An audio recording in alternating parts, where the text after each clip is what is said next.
अस्सलाम वालेकुम students, my self Muzaffar sir. और आई होप आप सब सेफ़ हो इस लॉकडाउन में।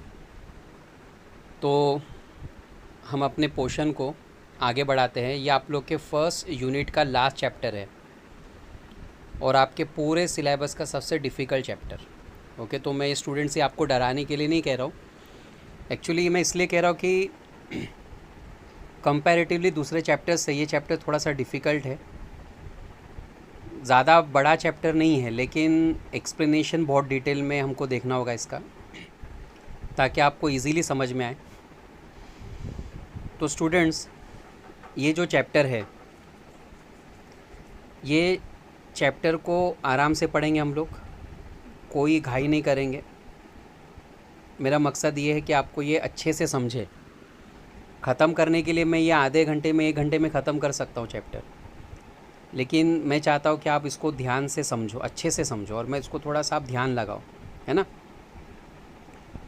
बस मीनिंग्स पे ध्यान देना, और एक्सप्लेनेशन नहीं समझा तो 1 से 2 बार आप उसको रिवाइंड करके सुन लेना वीडियो को, तो फिर समझ में आ जाएगा। देखो, मराठी तब तक डिफ़िकल्ट है जब तक उसके मीनिंग आपको नहीं पता। और मैं ये उम्मीद कर रहा हूँ कि अभी तक मैंने जितना आपको पढ़ाया, आप सबके मीनिंग्स वगैरह लिख रहे हो। आप में से ज़्यादातर स्टूडेंट्स मतलब मेरे पास पढ़े हैं, उनको पता है कि कैसे लिखना है मीनिंग्स वगैरह। और मैं हर बार बोलता हूँ कि अगर आपके सामने टेक्स्ट बुक है तो टेक्स्ट बुक में डायरेक्ट आप मीनिंग लिख दो, वर्ड को अंडरलाइन करके। अगर नहीं है टेक्स्ट बुक तो स्टूडेंट्स अभी तक, मतलब ये आपकी लापरवाही कि अभी तक आपने टेक्स्ट बुक का कुछ भी आपने अरेंजमेंट नहीं किया है। अभी तक तो आपके पास टेक्स्ट बुक अरेंज हो जाना चाहिए। बहरहाल लेक्चर को शुरू करते हैं हम लोग। सबक का जो नाम है बदलना म्हणजे। देखो, बदलना का मतलब क्या होता है? बदलना, नॉर्मली हम कहेंगे बदलना। जैसे हम अपने नेचर को बदलते हैं, है ना, हम अपने बिहेवियर को बदलते हैं। या मैं एकदम सिंपल एग्जांपल कहूँ तो हम अपने घर के किसी सामान को बदलते हैं। जैसा कि कोई सामान पुराना हो गया तो हम लोग उसको बदल देते हैं, हम उसके बदले नया सामान लेते हैं, है ना। कई बार हमको कहा जाता है कि तुम्हारा नेचर मतलब ठीक नहीं है, तो हम कोशिश करते हैं कि हम अपने नेचर को बदलें। तो इंसान जो है अपने पास की चीज़ों को, अपने किरदार को, है ना, बदलने की कोशिश करता है। तो उसी तरह जो कुदरत है, कुदरत जो है ना, जैसा मौसम बदलता है तो कुदरत उन बदलते हुए मौसम को एक्सेप्ट कर लेता है। जैसे गर्मी, बारिश, ठंडी बदलते रहते हैं, है ना। तो नेचर उसे एक्सेप्ट करता है, कबूल कर लेता है उसे। तो उसी तरह मुसन्निफ़ ने इस सबक में हमें क्या मैसेज दिया है कि इंसान को भी होने वाले बदलाव को एक्सेप्ट करना आना चाहिए। देखो, मैंने शुरुआत में आपको बोला कि हम चीज़ों को बदलते हैं, बदलने की कोशिश करते हैं, लेकिन कई बार ये देखा गया है कि इंसान उस बदलाव को कबूल नहीं करता। कई लोग ऐसे होते हैं जो बदलना पसंद नहीं करते, उनको बिल्कुल नहीं पसंद, वो उनको लगता है कि हम जैसे वैसे ही ठीक है। तो हमें कुदरत से सीखना है।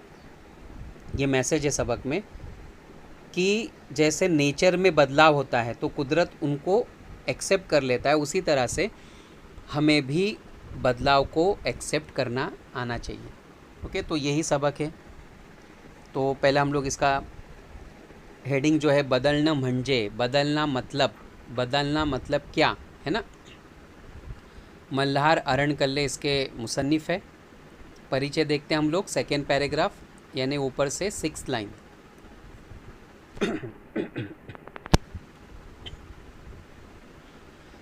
मीनिंग्स पे ध्यान देना। ऋतुमाना प्रमाणे मतलब मौसम के हिसाब से, सीज़न के हिसाब से। होनारे बदल, होने वाले बदलाव। निसर्ग, नेचर, कुदरत। जसा सहज स्वीकारतो, जैसे सहज, सहज मतलब आसानी से, स्वीकार तो एक्सेप्ट करता है ना। तो मैंने जैसा आपको शुरुआत में बताया कि कुदरत जो है ना वो सीज़न के होने वाले बदलाव को एक्सेप्ट करता है।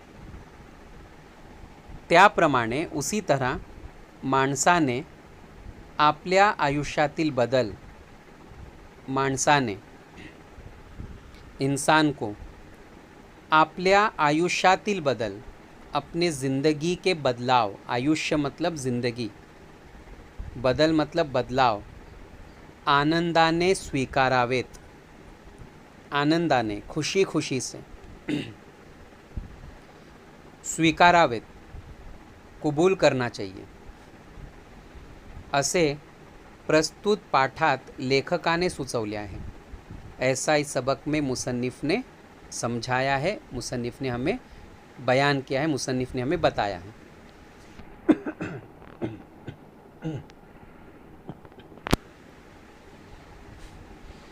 तो समझ में आया ना आप लोग को मुसन्निफ़ को क्या कहना है कि कुदरत जैसे बदलाव को एक्सेप्ट कर लेता ना चुपचाप खामोशी से, वैसे हमें भी हमारे ज़िंदगी में होने वाले बदलाव को एक्सेप्ट करना चाहिए। चलिए सबक शुरू करते हैं हम लोग। मीनिंग्स पे ध्यान देना स्टूडेंट्स, और जितना मेरे लिए पॉसिबल होगा उतने इस सबक से रिलेटेड कुछ वर्ड्स है उसके पिक्स वगैरह, उसके इमेजेस वगैरह में रखने की कोशिश करूँगा। ओके। नेहमीच्या वापरातलं फाउंटन पेन, नेहमीच्या वापरातलं, देखो अब ये जो मैं आपको जैसे शुरुआत में बताया ना कि देखो सबक हम लोग देखते, देखो ज़्यादा बड़ा नहीं है, बस ये 2 पेज में क्या हो रहा है, ख़त्म हो रहा है। लेकिन मैं आपको जैसा बताया ना कि ये सबक में मीनिंग्स थोड़ा सा आप डिटेल में ध्यान देना है ना। और इसमें कैसा होगा ना कि जैसे भी मैंने आपको बताया कि अगर हम लोग इसको एक साथ भी पढ़ सकते हैं, लेकिन मैं ऐसा सोच रहा हूँ कि इसको थोड़ा करके आपको एक्सप्लेन करूँ ताकि आपको ये थोड़ा सा मतलब डिफ़िकल्ट चैप्टर ना लगे, है ना। देखो नेहमीच्या वापरातलं, नेहमीच्या मतलब हमेशा के, वापरातलं, वापरातलं मतलब इस्तेमाल का, फाउंटन पेन, मुसन्निफ़ के पास एक फाउंटन पेन था जो स्याही वाला पेन होता है, इंक पेन। तो मुसन्निफ़ के पास का जो फाउंटन पेन कुठंतरी गायब झालं होतं, कहीं पर खो गया था, यानी वो हमेशा उसी से लिखता था। अब मुसन्निफ़ को उस फाउंटन पेन की आदत हो गई थी।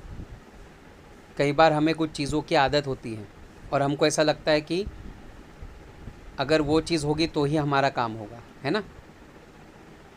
बराच शोध घेऊन, बड़ा शोध, बहुत ढूंढने पर, काही केल्या, लाख कोशिश की, ते सापडत नव्हतं, सापडत नव्हतं मतलब नहीं मिल रहा था। अब मुसन्निफ़ ने बहुत कोशिश की ढूंढने की, बहुत ढूंढा उसने, लेकिन उसको वो पेन नहीं मिला। त्या खेरीजची वापरातली, त्या खेरीजची, और इसलिए वापरातील, इस्तेमाल के, इतर पेन घेऊन, दूसरे पेन लेकर काम चालवण्यासारखं होतं हे खरं, मतलब काम चल जाएगा, ये तो सच है। मतलब मुसन्निफ़ को पूरा यकीन था कि दूसरे पेन का इस्तेमाल कर सकता हूँ मैं, पण तरीही सारखं वाटत होतं, सारखं मतलब बार बार, लगातार, वाटतच होतं, महसूस हो रहा था की ते नेहमीचंच पेन मिळायला हवं, नेहमीचंच पेन, नेहमीचंच मतलब हमेशा का, मिळायला हवं, मिलना चाहिए। अब यहाँ पर मुसन्निफ़ ये बताना चाहते हैं कि हमें जब किसी चीज़ का इस्तेमाल करने की आदत हो जाती है तो हमको ऐसा लगता है कि हम उसी से काम कर सकते हैं। ऐसा कई बार ऐसा होता है कि मेरे पास अगर कोई पेन है तो मैं उसी से लिखूँगा तो ही मेरी राइटिंग अच्छी आएगी, तो ही मेरी पढ़ाई अच्छी होगी, अगर वो गुम गया तो हम लोग एकदम पागल हो जाते, दूसरे पेन से हमको ऐसे चलता ही नहीं है। एक हैबिट होती है, हर किसी की नहीं, मतलब कुछ लोगों की ऐसी आदत होती है कि जो चीज़ का इस्तेमाल करने की उनको आदत होती है तो उसके बगैर उनको दूसरी चीज़ नहीं चलती। तो मुसन्निफ़ को भी यही महसूस हो रहा था कि दूसरे पेन से वो काम चला सकता था, लेकिन काश वो पेन मिल गया होता।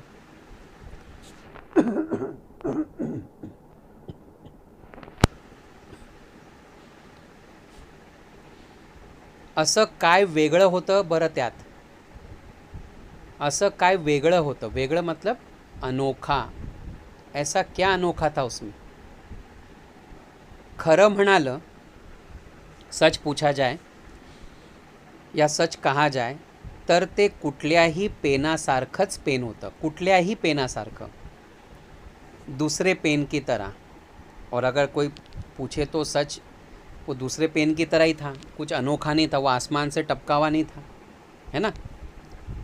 पण तरीही वापराच्या नित्य परिचयानं, वापराच्या मतलब इस्तेमाल के, नित्य परिचयानं, नित्य परिचय, नित्य मतलब हमेशा, परिचयानं मतलब जैसा होता ना कि जानने वाला, यानी नित्य परिचय मतलब हमेशा का पहचान वाला, तेच काहीसं वेगळं वाटू लागलं होतं। मतलब वही पेन मेरे लिए कुछ अलग लगता था, क्योंकि वो हमेशा इस्तेमाल किया करता था उसका, तो ऐसा लगता था कि वो उससे एक अपनापन जुड़ गया उसका। बहुत सारी चीज़ हम पहले की संभाल के रखते बड़े होने तक। जिथं जिथं पेन लपून बसलं असावं, जहाँ जहाँ वो पेन छुपकर बैठा होगा, असं वाटत होतं, ऐसा लग रहा था। तिथं तिथं, वहाँ वहाँ, पुन्हा पुन्हा पाहिलं। पुन्हा पुन्हा मतलब दोबारा दोबारा। मुसन्निफ़ ने हर वो जगह ढूंढी जहाँ पे उसको ऐसा लग रहा था कि पेन छुपा होगा। देखो, पेन छुपता नहीं जाकर, बस एक अपनापन लगता था। उसने सोचा कि मैंने हर वो जगह ढूंढ ली जहाँ पे वो छुप सकता था, पेन काही मिळालं नाही, पेन कुछ नहीं मिला। अखेर दूसरं पेन घेऊन काम सुरू केलं, और आखिरकार मैंने दूसरा पेन लिया और अपने काम की शुरुआत की। तो स्टूडेंट्स, आप लोग कोई पैराग्राफ में क्या समझा? सिंपल चीज़ है, इसमें बस मुसन्निफ़ को ये बताना है कि कोई चीज़ हमारे इतने करीब हो जाती है कि वो मिले बगैर हम काम नहीं करते, लेकिन फिर ज़िंदगी रुकती नहीं ना, आगे तो बढ़ना ही हमें। तो मुसन्निफ़ ने भी अब दूसरे पेन से अपना काम शुरू कर दिया। आई होप आपको समझ में आ रहा है, और मैं एकदम आराम से ही पढ़ा रहा हूँ स्टूडेंट्स, ओके। हे पेन काहीसं वजनदार आहे। अब ये जो पेन जिससे वो अब लिख रहा है, नया पेन, काहीसं वजनदार, कुछ वज़न है, कुछ वजनदार पेन है। त्याचं वळण, वळण का मतलब होता है इसकी हैंडराइटिंग, है ना, इसकी हैंडराइटिंग काही पहिल्या पेनासारखं नाही, पहले पेन की तरह बिल्कुल नहीं है। अब मुसन्निफ़ कंपेयर करने लगा, हम भी कंपेयर करते, कोई चीज़ हमारी खो गई तो हम बोलते यार ये मिली तो है, लेकिन यार पहले वाली जो चीज़ थी ना वो अच्छी थी। तो ये कुछ वज़न भी था, और इसकी जो हैंडराइटिंग है वो पहले पेन की तरह थी भी नहीं। रंगही तेवढा शोभेचा नाही, रंग भी कुछ खास नहीं।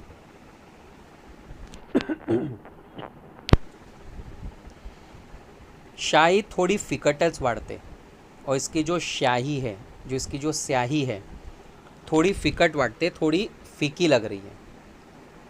अक्षर ही किरट येता है, अक्षर यानी जो राइटिंग है, जो मुसन्निफ़ जो वर्ड्स लिख रहा है, जो अक्षर लिख रहा है, किरट येता है। किरट मतलब एकदम छोटे छोटे, छोटी छोटी राइटिंग आ रही है। अशी काही वैगुण्य त्यात दिसू लागली। वैगुण्य, वैगुण्य मतलब बैड क्वालिटीज़। तो मुसन्निफ़ अब उसके अंदर बैड क्वालिटीज़ ढूंढने लगा। राइटिंग छोटी आ रही है,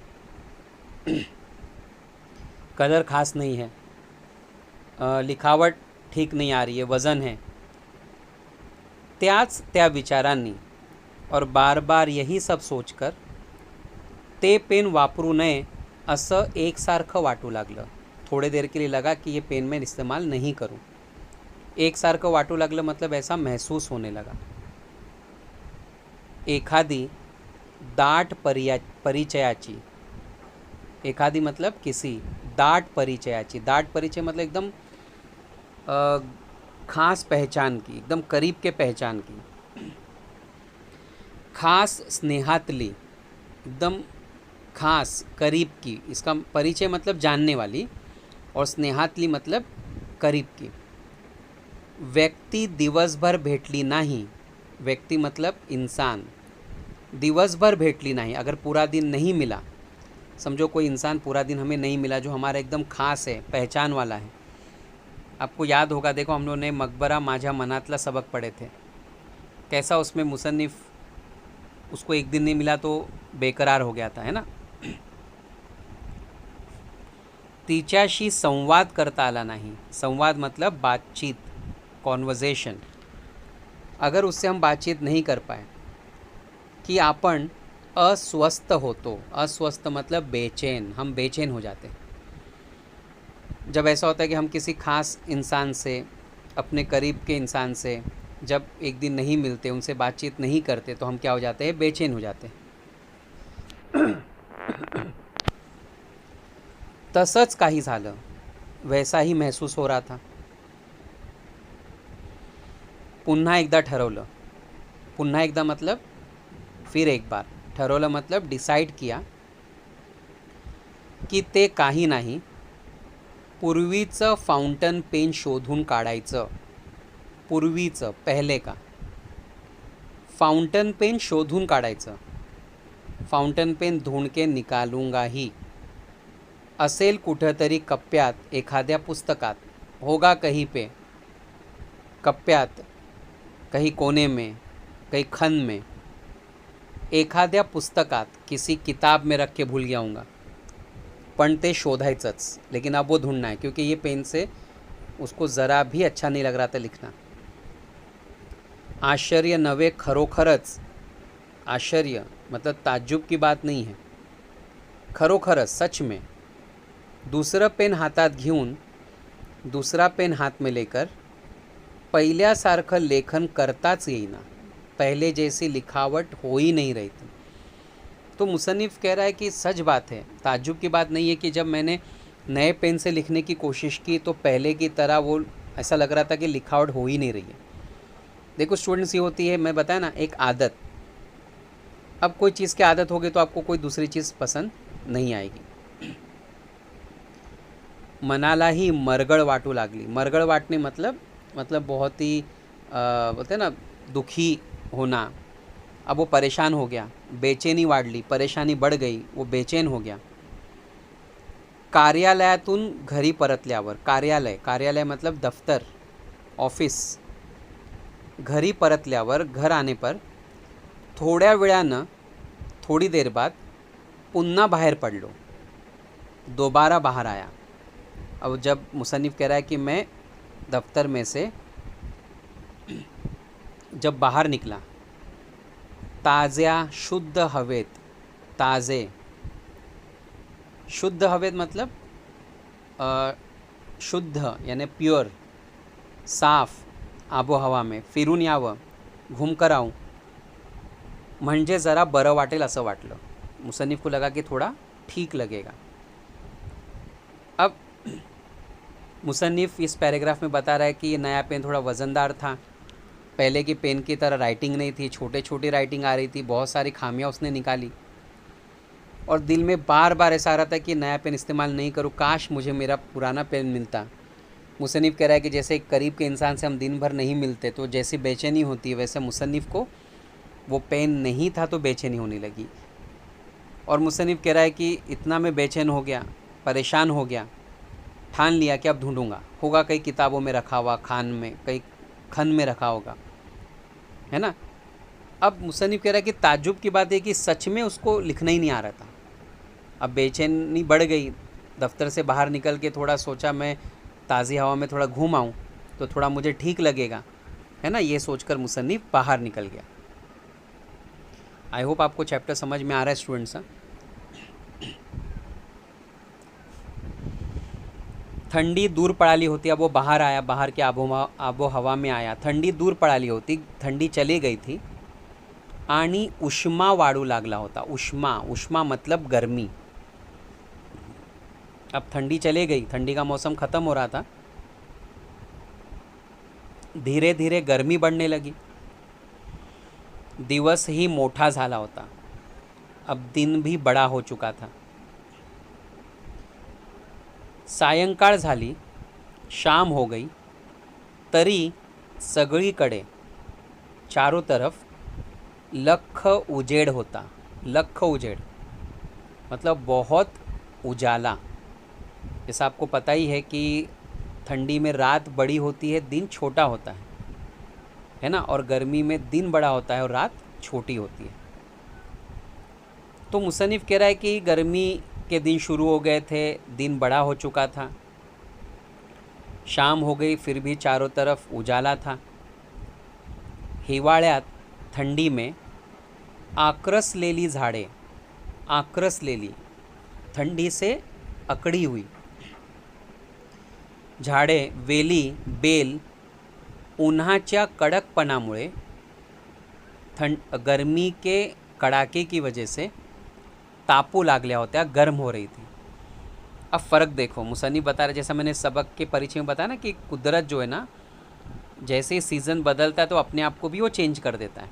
अब आपको एक एग्ज़ाम्पल मिला, ठंडी में जो पेड़ बेल जो एकदम अकड़े हुए लगते हैं, ठंडे हो जाते हैं, वही गर्मी से वो गर्म हो जाते हैं, फैल जाते हैं, क्योंकि ठंडी में चीज़ें सुकड़ जाती है ना, सुकड़े हुए लगते हैं। काही झाडांची पनगळ सुरू झाली आहे। कुछ पेड़ों की पानगळ, पानगळ मतलब जिसको हम कहते हैं ना कि पतझड़ का मौसम।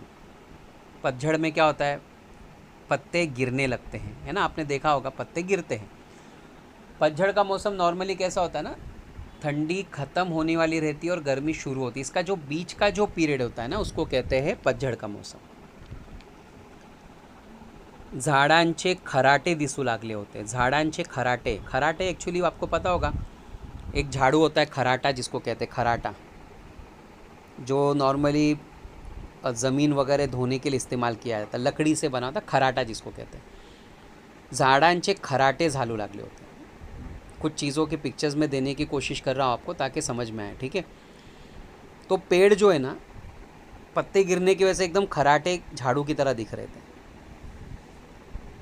त्यांच्या वेड्या वाकड्या फांद्यांची नक्षी, उनके वेड्या वाकड्या, वेड्या वाकड़ा मतलब आड़ी टेढ़ी, फांद्यांची नक्शी, फांदी, फांदी कहते हैं ब्रांचेस को, टहनियों को। अब आप पेड़ तो देखे हो, सीधे सीधे ब्रांचेस नहीं होते, आड़ी टेढ़ी होती है ना। नक्शी, नक्शी कहते हैं डिज़ाइन को।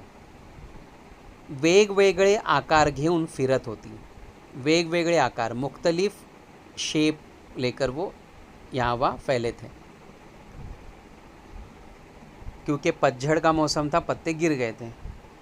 वाऱ्याच्या फेऱ्याबरोबर, हवा के झोंके के साथ में, वाऱ्याच्या फेऱ्याबरोबर मतलब हवा के झोंके के साथ में, धूल, धूल, पाचोड़ा, पाचोड़ा मतलब जो सूखे पत्तों का जो कचरा होता है ना, ज़मीन पर पत्ते गिरे हुए रहते हैं, भिरभिरत होता, हवा के साथ उड़ रहा था, गोल गोल घूम रहा था, जैसे हवा चल रही थी। दुपारचा उकाडा कमी झाला होता। दुपारचा, दोपहर की, उकाडा कमी झाला होता, मतलब उकाड़ा, उकाड़ा मतलब जैसा हम लोग कहते हैं ना, जैसा एकदम गर्मी जैसा कमी झाला होता। दोपहर में थोड़ी सी गर्मी कम थी, क्योंकि ठंडी पूरी तरह से ख़त्म नहीं हुई थी, है ना। सुखद वारं फिरू लागलं होतं, और सुखद वारं मतलब एक खुश करने वाली हवा चल रही थी। काही दिवसापूर्वीच, कुछ दिन पहले ही हिवाळा कुठल्या कुठं गायब झाला होता। कुछ दिन पहले ही ठंडी का मौसम गायब हो गया था, मतलब कुछ दिन पहले ही ठंडी गायब हुई थी। तो ये जो सब देखो, एक बात याद रखना, ये जो जितनी भी फीलिंग्स है, ये सब आपको गांव वगैरह साइड में ही मिलेगी, शहर में सब देखने के लिए बहुत कम मिलता है। और बाकायदा गांव में महसूस होता है ठंडी ज़्यादा, गर्मी ज़्यादा, है ना। तो मुसन्निफ़ कह रहा है कि ठंडी नॉर्मली चली गई थी, गर्मी की शुरुआत थी, दिन बड़ा हो गया था, शाम होने के बावजूद चारों तरफ उजाला था।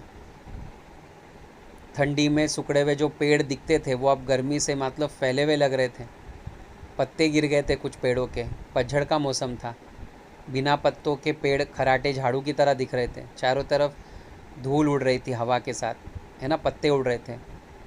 अभी कुछ दिन पहले ही ठंडी क्या हो गई थी, गायब हो गई थी। तो देखो ये मौसम का बदलाव है, मौसम का बदलाव।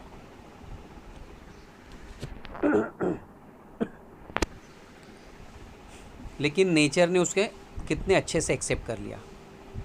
नेचर ने एक्सेप्ट किया मतलब समझ में आ रहा है ना, पेड़ के पत्ते गिर रहे हैं, वो बदल गया, वो मतलब चेंज हो रहा है। तो ये मुसन्निफ़ ने हमको परिचय में बताया ना कि जिस तरह से कुदरत मौसम के बदलते मिजाज को एक्सेप्ट कर लेता है, वैसे इंसान को भी वक्त के साथ अपने आप को बदलने आना चाहिए। आगे बढ़ते स्टूडेंट हम लोग नेक्स्ट पैराग्राफ देखते हैं। केवड़ा मोठा बदल, कितना बड़ा बदलाव। देखा है तो बहुत बड़ा बदलाव है ना, पत्ते गिरे हुए, पेड़ी अलग दिख रहे एकदम। पण सारं कसं आगगाडीनं रूळ बदलावा। आगगाड़ी मतलब ट्रेन, रूळ बदलावा, रूळ मतलब पटरी। देखो आप ट्रेन से जाते हो तो ट्रेन पटरी नहीं बदलती, एक पटरी से दूसरे पटरी पे फ़ौरन आ जाती है। तसं सहजपणानं घडून आलं। सहजपणानं मतलब एकदम आसानी से। और ये देखा है तो बहुत बड़ा बदलाव है, कुदरत का बहुत बड़ा बदलाव। पत्तों का गिरना, एक टाइम पे पत्ते हैं, दूसरे बार देख रहे एकदम पत्ते ही नहीं है। लेकिन ये बदलाव आप देख रहे हो फ्रैक्शन ऑफ टाइम लगता है। मतलब जिस तरह से एक मिसाल दिया हुआ है कि एक ट्रेन जिस तरह से अपनी पटरी कैसे बदलती, वैसे आसानी से हो जाता है। निसर्गता झालेलं, निसर्गता मतलब कुदरती बदल है, ये कुदरती बदलाव है। निसर्ग कसा बदलतो, कुदरत कैसे बदलता है। नवे नवे बदल कसे स्वीकारतो, नए नए बदलाव कैसे कबूल करता है। हिवाळा संपला, थंडी खत्म की तो उन्हाळा सामावून घेतो, वो गर्मी को कबूल कर लेता है। मतलब नेचर सब चीज़ों को एक्सेप्ट कर रहा है। ठंडी ख़त्म हो गई, अब वो गर्मी को एक्सेप्ट कर रहा है। आणि उन्हाळा गेला, जैसे ही गर्मी गई तो पावसाळ्यात रंगून जातो, वो बारिश में खो जाता है, भीग जाता है। तो ठंडी ख़त्म होती है, गर्मी शुरू होती है, गर्मी ख़त्म होती है, फिर बारिश ख़त्म, फिर ठंडी। तो ये नेचर का जो साइकिल है ये चलते रहता है। कुदरत इसे फ़ौरन एक्सेप्ट कर लेता है, कुदरत की चीज़ें उसे एक्सेप्ट कर लेती हैं। निसर्ग केवळ, केवळ मतलब सिर्फ, एवढेच बदल स्वीकारतो असे नव। ऐसा नहीं है कि नेचर से इतने ही चीज़ों को, बदलाव को एक्सेप्ट करता है, तर त्याच्याबरोबर उसके साथ साथ कितीतरी गोष्टी बदलतात, बहुत ज़्यादा चीज़ें बदलती हैं। तो कुदरत के साथ बहुत सारी और भी चीज़ें बदलती हैं। जैसे पावसाळ्यात, बारिश में, धरणीतून, धरणीतून मतलब ज़मीन में से कोवळे अंकुर डोलू लागतात। कोवळे, कोवळे मतलब नाजुक, अंकुर डोलू लागतात। अंकुर मतलब इंग्लिश में कहते हैं इसको स्प्राउट। स्प्राउट मतलब आप जब एक बीज बोते हो तो बीज बोने के बाद में प्लांट आने से पहले देखो छोटा सा एक प्लांट आता है ना, इसको कहते हैं अंकुर, है ना, स्प्राउट। झाडांवर फुलं हसू लागतात, पेड़ों पर फूल हंसू लागता मतलब हंसते हुए दिखते, मतलब बहुत खिले हुए दिखते हैं। मतलब नेचर जब बदलता है तो क्या क्या चीज़ें बदलती हैं, ये भी बदलाव होगा ना। ज़मीन में बीज आपने बो दिया, अब उस पर स्प्राउट आ रहा है, बदलाव। पेड़ों पर फूल उग गए, ये भी कुदरत का बदलाव है। आकाशातून रेशीम धारा बरसू लागतात, आसमान से बारिश का बरसना, ये भी एक बदलाव है. विजांचा कडकडाट होतो. बिजली की आवाज़ आहे. विजांचा मतलब बिजली की, कडकडाट मतलब आवाज़. ढगांचे गडगडाट ही नगारे घुमू लागतात. ढगांचे गडगडाटी नगारे. और बादलों की आवाज़, नगारे, जैसा लगता है कि कोई नगाड़ा बजा रहा हो, ज़ोर ज़ोर से सुनाई देते हैं. ये बदलाव है सब. कुदरत में बदलाव दिखाई देता है ना. पेड़ों के ऊपर फूलों का आना, पत्तों का झड़ना, फिर नए पत्ते आना, है ना. आसमान से बारिश का बरसना, धूप आना, फिर बिजलियों की आवाज़, बादलों की आवाज़. नदी नाले तुडुमतात. नदी नाले, एक्चुअली एक कहने का तरीका होता है नदी नाले. तो जो नदियाँ होती है, जो तालाब होते हैं, तुडुमतात. तुडुमतात मतलब पानी से लबालब भरे रहते हैं. लबालब भरे रहना. ओके. आणि डोंगर माथ्यावरून पहाड़ों के ऊपर से फेनिल धबधबे उड्या घेऊ लागतात. फेनिल धबधबे मतलब, फेनिल कहते हैं जिसमें फेस आता है. देखो पानी आप बहते हुए देखो, या आप एक मग में पानी लो और उसको ऊपर से बकेट में डालो तो फेस आता है ना. फेस, कपड़े धोते तो हम फेस आता है, वैसा पानी में भी फेस आता है जब वो ज़ोर से कहीं से गिरता है या बहता है ना. फेनिल धबधबे कहते हैं झरने को. उड्या घेऊ लागतात. पहाड़ों के ऊपर से बारिश में झरने बहने लगते हैं, अपने पहाड़ों से कूदते हुए नज़र आते हैं. सृष्टि मखमली. सृष्टि मतलब कुदरत. मखमल की तरह. हरित वसन यानी हरियाली. लेऊन खुलून जाते. लेऊन मतलब ऐसा लगता है ओढ़ कर, यानी हरियाली को कुदरत ने ओढ़ लिया है कपड़े की तरह. खुलून जाते खूबसूरत दिखाई देता है. आप बारिश के मौसम में देखो, नेचर बहुत खूबसूरत दिखाई देता है. उन्हाळा हे सारे पिऊन टाकतो. फिर गर्मी ये सब चीज़ों को ख़त्म कर देती है. आणि यापेक्षा वेगळाच बदल, फिर एक अनोखा बदल पृथ्वी तलावर घडून येतो. फिर एक अनोखा बदल हम इस पृथ्वी तलावर मतलब इस ज़मीन पर देखते हैं. यानी ठंडी का मौसम में कुदरत बहुत अलग दिखाई देती है. अब कई ऐसे इलाके हैं, यूरोप कंट्रीज़ है, जहाँ पर ठंडी में बर्फ़ गिरती है. वहाँ पे तो ऐसा होता है कि इतनी बर्फ़ गिरती है कि कई दिनों तक रास्ते वगैरह भी बंद हो जाते हैं, है ना. अब ठंडी का जो मौसम होता है उसमें कुदरत पूरी अलग दिखती है. फिर ठंडी के बाद जो वक्त होता है किसका, गर्मी का. फिर गर्मी में कैसा होता है कि देखो, गर्मी, ठंडी के बाद जब गर्मी आती है फिर आप कुदरत को देखो, एकदम अलग दिखेगा. जो पेड़ पौधे जो खिले हुए लगते थे, है ना, बारिश के मौसम में, फिर वो ठंडी तक वैसे दिखते हैं. फिर जब गर्मी आती है तो ये सब, इतनी गर्मी होती है कि सब चीज़ों को जैसे ख़त्म कर देती है. फिर हम नेचर देखते अलग दिखते हैं.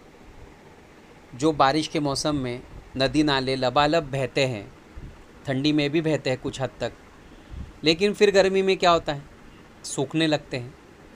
तो आपको समझ में आ रहा है स्टूडेंट, ये सब बदलाव है, ये कुदरत के बदलाव हैं. तो जैसे मौसम बदलता है, कुदरत अपने आप को उसमें ढाल लेता है ना. कुदरत ऐसा नहीं बोलता कि अब बारिश हो रही है, तो कुदरत ये नहीं बोलता कि बारिश हो रही है तो भी मैं तालाब को सूखा ही रखूँगा. पॉसिबल ही नहीं है, मुमकिन ही नहीं है. तो इससे हमें सीखना है कि हमें वक्त के साथ, हालात के साथ अपने आप को बदलना होगा, है ना. पावसाळ्यात अतिवृष्टीनं, बारिश में अतिवृष्टि मतलब तेज़, बहुत बारिश, अति मतलब बहुत, वृष्टी मतलब बारिश. पावसाळ्यात अतिवृष्टीनं कुठं पुराचं थैमान होतं. कुठं पुराचं थैमान, कुठं मतलब कहीं पर. पुराचं थैमान, पूर, पूर कहते हैं फ्लड को. फ्लड, फ्लड समझते हो ना, उसको उर्दू में हम कहते हैं बाढ़, है ना. बाढ़ आना, ज़्यादा बारिश होती है तो बाढ़ आती है. थैमान होता मतलब उसने नुकसान, बर्बादी कर दी. कहीं पे बारिश बहुत होती है तो ज़्यादा बारिश में क्या होता है, बाढ़ आती है. तसं उन्हाळ्यातही, उन्हाळ्यातली शिरशिरी वेगळा अनुभव देते. तसं उन्हाळ्यातली शिरशिरी, शिरशिरी मतलब एक शिरशिरी कहते हैं हम, जैसा आंगों पर, आंग पे नहीं कांटे आते हैं, मतलब हम इसको ऐसा नहीं कहेंगे कांटे आना. देखो गर्मी की जो परेशानी है, वेगड़ा अनुभव देते हैं, कुछ अलग ही एक्सपीरियंस मिलता है हमें, है ना. तो बारिश में अलग एक्सपीरियंस मिलेगा, गर्मी में अलग. अब उन्हाळ्यातली शिरशिरी क्यों कहा गया, हो सकता है कि मे बी पॉसिबल कि जैसे नदी नाले सूख जाते हैं, कई बार हम परेशान हो जाते हैं, तकलीफ़ में आ जाते हैं, ज़मीन सूख जाती है तो हम थोड़ा सा डर जाते हैं, है ना. एक झालं कि दूसरं, मग तिसरं. एक मौसम गया तो दूसरा आता है, फिर तीसरा. नंतर आणखी पुढचं. सतत नवे नवे बदल, हमेशा हर मौसम में अलग अलग बदलाव देखने मिलते हैं.